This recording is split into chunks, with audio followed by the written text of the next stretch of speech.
सतगुरु मिलवै सर्वाधार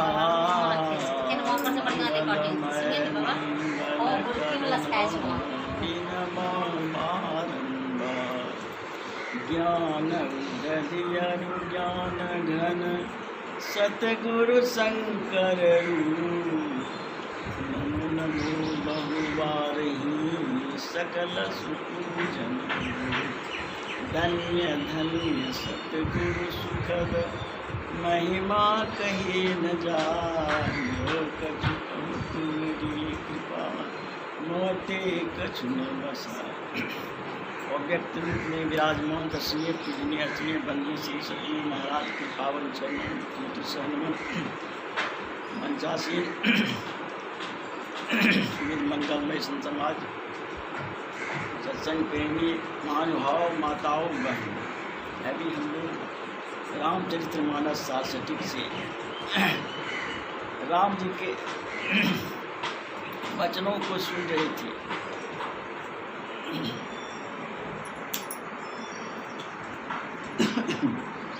भगवान श्री राम कहते हैं कि यदि परलोक और इस लोक में सुख पाना चाहते हो तो मेरी भक्ति करो। और यह भक्ति सुलभ है और सुखद है।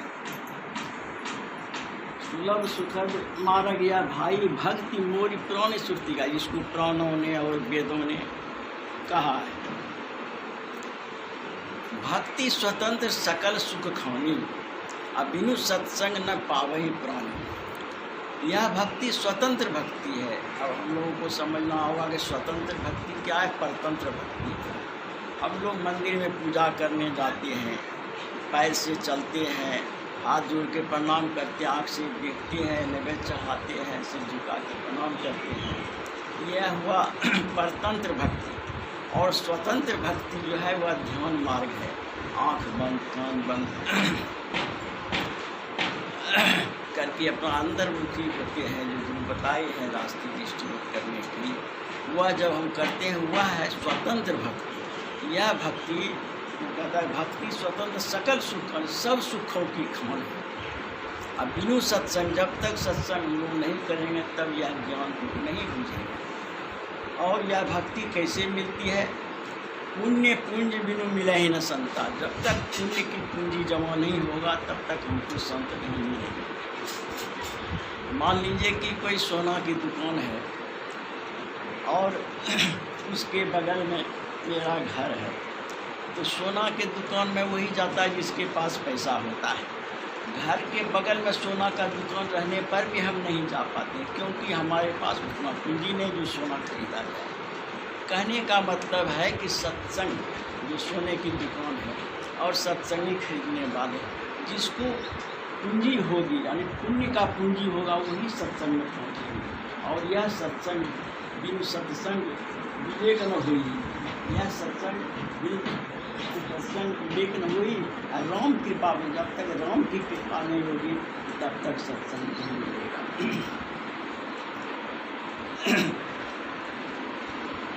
और कहते हैं पुण्य एक जग में नहीं दूजा। यही एक पुण्य है जग में, इसके अलावा दूसरा नहीं है। मन कर्म वचन विप्र पद पूजा। मन कर्म वचन से विप्र की पद का पूजा। यहाँ विप्र का अर्थ है ब्राह्मण। ब्राह्मण कहने का मतलब जो ब्रह्म को जाने, किसी जाति से कोई मतलब नहीं है। जो ब्रह्म को जिसको ज्ञान है, तो ब्रह्म का ज्ञान संतों को होता है, वही संत को ब्राह्मण कहा गया है। और एक संत की हम पूजा करते हैं, इससे बड़ी पूजा दूसरा कोई नहीं है। भगवान श्री राम अंत में कहते हैं और रहूँ एक गुप्त मत सभी कहूँ कर जोड़ी शंकर भजन बिना नर भक्ति न पावे। भगवान राम कहते हैं सबको और रहूँ एक गुप्त मत, यह एक और गुप्त मत है, सबको कर जोड़ के कहते हैं। यहाँ पर बहुत समझने की बात है। रामचरितमानस में गुरु महाराज का ये प्रथम व्याख्या है, जो कि गुरु के संबंध में सही ज्ञान बताने का रास्ता बताए। एक घाट में महात्मा जी अयोध्या जी से आए थे, वो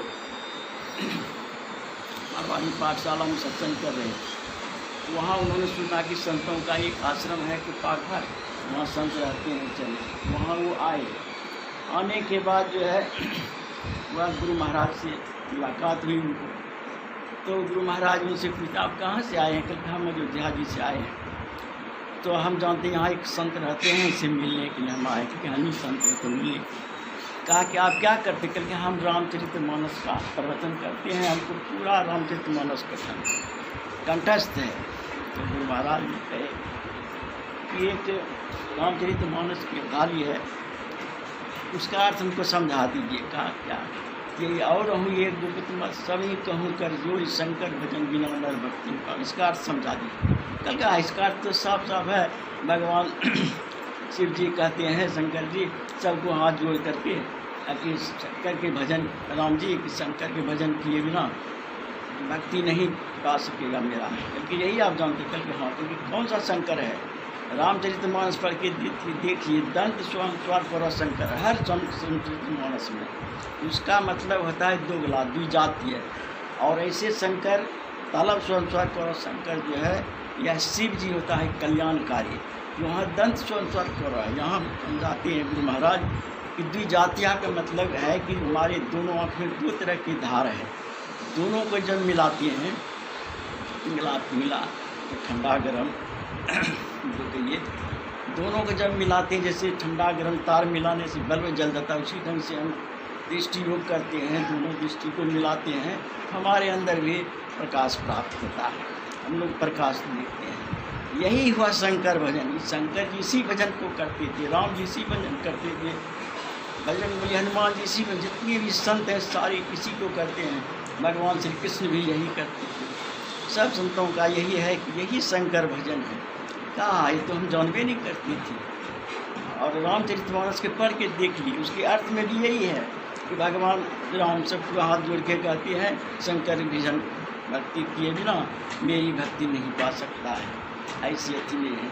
यह गुरु महाराज का एक विशेष व्याख्या है रामचरितमानस में, जो कि रामचरितमानस लिखने वाले गोस्वामी जी को भी बाध्य करते हैं इसके अर्थ को समझाने के लिए। जितने भी रामायणी हैं सब का सब इस अर्थ को कोई नहीं जानते, जितने भी सत्संगी हैं जो गुरु महाराज का शिष्य हैं वो सब इस भेद को जानते हैं। यही सुख पाने का रास्ता है। एक भागवत पुराण की एक छोटी सी कथा है। इंद्र बलि को जब समुद्र मंथन हुआ था तो समुद्र मंथन से विष मिला था, अमृत निकला था, लक्ष्मी निकली थी, बहुत सारे 14 रत्न निकले थे। तो विष पीने के लिए राक्षसों में और देवताओं में बहुत बड़ा भयंकर युद्ध हुआ। उसमें इंद्र ने बाली को मार दिया था। तो बाली का जो गुरु था वो शुक्र जी महाराज, वह शुक्राचार्य, उनको जीवित कर दिए। उसके बाद फिर संग्राम किया तो इंद्र का सब सारे धन को जीत लिया बलि। जीत करके बलि राजा हो गया। और बलि जग करते करते 100वां जग जब करने लगा तो इंद्र को बहुत खलल होने लगा कि अब जो है मेरी सिंहासन खत्म हो जाएगा, अब सिंहासन को कोई दूसरा नहीं। तब गए विष्णु भगवान के पास इंद्र ने, देखिए देवताओं का छीन रहा है स्थान और राक्षस लोग आ जाएंगे, इसलिए आप कुछ ऐसा कीजिए जिससे कुछ पर विजय पाएगा। तो विष्णु भगवान ने बलि का रूप धारण करके आए और गए उनके जग को विघ्न करने के लिए। बलि के जग में जब गए वो तो छोटा सा रूप देख करके अपने कमंडल छोटा सा छाता लेकर के देखे, उसके जग में पहुँचे, बहुत सेवा सत्कार किए। यही कि महात्मा जी आपको क्या चाहिए? कल के देखो तुम्हारे वंशज में ना कश्यप हुए, हिरणाक्ष हुए, तुम बलि के पोता हो। बलि तो था वह भक्त प्रहलाद का पोता था। तुम्हारे वंशज में बहुत बड़े बड़े महारथी हुए हैं, दान का बहुत बड़ा महत्व है। दधीची ने हड्डी का दान किया, राजा हरिश्चंद्र ने सब सारी चीज़ का दान किया, इसलिए तुम भी दान की जहाँ मांगिए बाबा, जो मांगिएगा उसको हम देंगे। शुक्राचार्य जी देख लिए कि भाई ये तो विष्णु भगवान है, ये तो सब कुछ इसका हर लेगा। उसको कहे शुक्राचार्य जी ने बलि को, देखिए ये विष्णु भगवान है, छल करने के लिए आए हैं, इसलिए तुम समझ जाओ। तो बलि कहते हैं कि हमने जो वचन दे दिया सो दे दिया, हम वचन को लौटा नहीं सकते हैं। कहा कि देखिए भगवान बलि ने कहे कि देखिए जब आप दान कर रहे हैं, दान के पहले कुछ अति होना चाहिए, संकल्प होना चाहिए। कक्ष संकल्प कराए, संकल्प कराने में जब जल हाथ में धारने लगे तो लोटा की चोटी में शुक्राचार्य जाके घुस गए।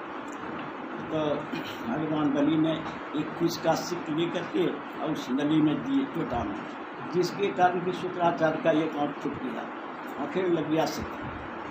तो बाहर आए, संकल्प हुआ, संकल्प होने के बाद मांगिए, क्योंकि हमको 3 पग धरती चाहिए।